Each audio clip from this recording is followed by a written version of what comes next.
L'animal, il a longtemps été considéré comme un objet. L'animal est un être vivant doué de sensibilité. Un être vivant doué de sensibilité, ça ne se jette pas.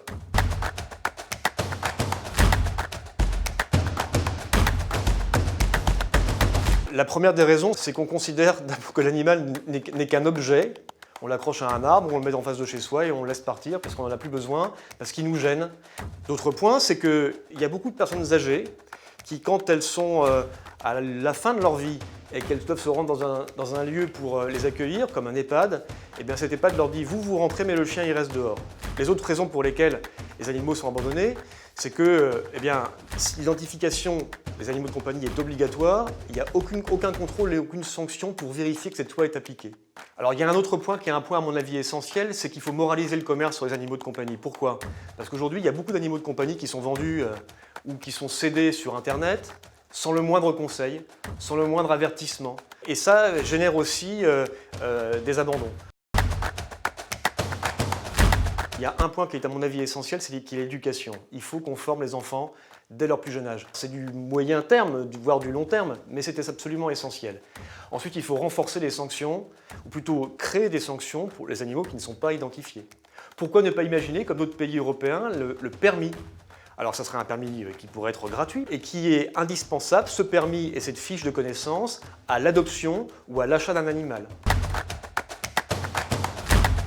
Je crois que jamais une tribune n'a été autant signée par autant de parlementaires en France. C'est plus du quart des parlementaires français et ça concernait l'engagement des parlementaires à rédiger, dans les délais les plus brefs possibles, une proposition de loi destinée à limiter le nombre d'abandons en France. On n'arrivera jamais à faire disparaître complètement l'abandon, mais en tout cas à le faire diminuer, c'est un objectif qui est un objectif important. Ça commence par, encore une fois, l'application de la loi. L'identification, elle est obligatoire. Et donc là, il faut qu'on réfléchisse ensemble, collectivement, à comment est-ce qu'on augmente le taux d'identification des animaux de compagnie en France. Ensuite, il y a des sanctions aujourd'hui qui existent en cas de maltraitance, dont l'abandon, considéré comme un acte de maltraitance. Manifestement, ça ne marche pas. Donc il faut qu'on réfléchisse à autre chose, s'il doit y avoir une sanction.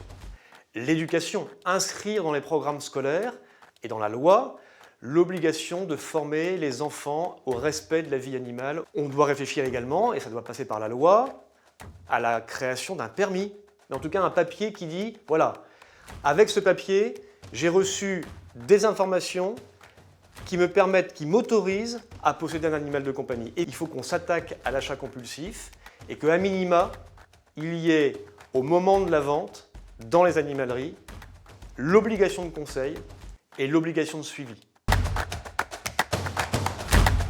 La mesure principale à prendre pour lutter contre l'abandon des animaux de compagnie, c'est mieux contrôler, voire sanctionner l'absence d'identification de l'animal, qui est, je le rappelle, obligatoire dans la loi. Toute transaction d'animal, toute possession d'animal de compagnie doit s'assortir obligatoirement dans la loi d'une identification. Aujourd'hui, on sait parfaitement que cette loi n'est pas appliquée. Ça me semble être la mesure principale à prendre s'il devait y avoir qu'un seul article dans une loi contre l'abandon.